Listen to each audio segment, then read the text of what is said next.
আজকে আমি তোমাদেরকে ম্যালেরিয়া পরজীবীর এই জীবন চক্র সম্পর্কে তোমাদেরকে বলবো। এই পুরাটা তোমাদেরকে এক ক্লাসে দেখাই দিব। এটা এইচএসসি মেডিকেল অ্যাডমিশন সব জায়গায় অনেক গুরুত্বপূর্ণ। এইচএসসি তে এখান থেকে এমসিকিউ সৃজনশীল সবকিছু আসে, এমনকি চিত্র আঁকতে বলে, কিন্তু আমরা করি কি এটা ঠিক মতো পড়ে যাই না। এই এক ধাপগুলো গুলিয়ে ফেলি, এটাটা ওইটার ভিতরে, ওইটাটা এটার ভিতরে মিলাই ফেলি। এরকম কেন হয়? কারণ আমরা মানেটা বুঝি না এখানে কি পড়তেছি, আবার 2 দিন পরেই ভুলে যাই ওরকম ভালো মতো না মনে রাখার কারণে। তো আজকে আমি পুরোটা তোমাদের রিভিউ করে দিব কিভাবে এটা তোমরা ভালো মতো পড়বা, এবং ক্লাস শেষে তোমাদেরকে এমসিকিউ সলভ করে দিব যেখান থেকে কি কি এমসিকিউ আসে। তো চলো শুরু করি। তো দেখো, ম্যালেরিয়া পরজীবীর জীবনের যে ধাপ সমূহ, এটা চলো আগে আমরা একটা ছবির মাধ্যমে দেখে নিই। তো দেখো, সবার আগে এই ছবিটা একটু তোমরা দেখো। এখানে আমরা কি দেখতে পাচ্ছি?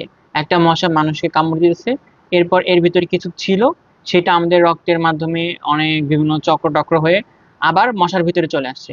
তো এই সাইকেলটা আগে আমরা একটু একদম সিম্পল ভাবে দেখে নিই কি আছে। সবার আগে দেখো একটা মশা, এই যে মশা, এই মশাটার নাম কি? অ্যানোফিলিস মশা। অ্যানোফিলিস, এই অ্যানোফিলিস মস্কিটো এইটা কি করে? এইটার ভিতরে এই ম্যালেরিয়া যে পরজীবী, এইটা এর ভিতরে থাকে। তো সেই পরজীবীটার কোন জিনিসটা বের হচ্ছে দেখো, স্পোরোজয়েট বের হচ্ছে। তো এটা কিসের স্পোরোজয়েট? ম্যালেরিয়া পরজীবীর স্পোরোজয়েট। তাহলে ম্যালেরিয়া পরজীবীর নাম কি? প্লাজমোডিয়াম। প্লাজমোডিয়াম। তো এইগুলো একটু বেসিক কথাবার্তা, এগুলো তোমাদের একটু বলে দিই। তো দেখো, ম্যালেরিয়া পরজীবীর এই স্পোরোজয়েট এই ফর্মটা ও কি করলো, এই মশার ভিতর থেকে আমাদের শরীরের ভিতরে ইনজেক্ট করে দিল, বা কামড়ের মাধ্যমে ভিতরে ঢুকে দিল।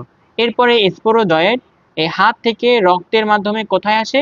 আমাদের লিভারের ভিতরে আসে। দেখো কোথায় আসলো, আমাদের লিভারের ভিতরে স্পোরোজয়েট চলে আসলো। এই লিভারের ভিতরে চলে আসার পর দেখো, লিভারের কোষগুলো এরকম থাকে, এরকম কোষগুলো থাকে। তো এইখানে আসার পর দেখো ও কেমন ছিল, এরকম এরকম ছিল না। পরবর্তীতে ও কেমন হয়ে যায়? ও এমন হয়ে যায়, এরকম মোটা একটা হয়ে যায়।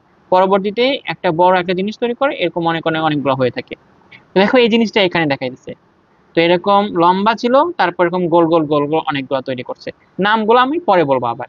তো দেখো তারপরে কি হয়, এইটা আবার এই যকৃতের কোষটাকে ভেঙে ফেলে, ভেঙে ফেলে বের হয়ে যায়। তো যে জিনিসটা বের হয় সেটার নাম আবার কি? অন্য নাম, মেরোজয়েট। এতক্ষণ ছিল স্পোরোজয়েট, এখন হয়ে গেছে মেরোজয়েট। এই মেরোজয়েটটা বের হয়ে কাকে আক্রমণ করে? আমাদের লোহিত রক্তকণিকা বা রেড ব্লাড সেল বা ইরাইথোসাইট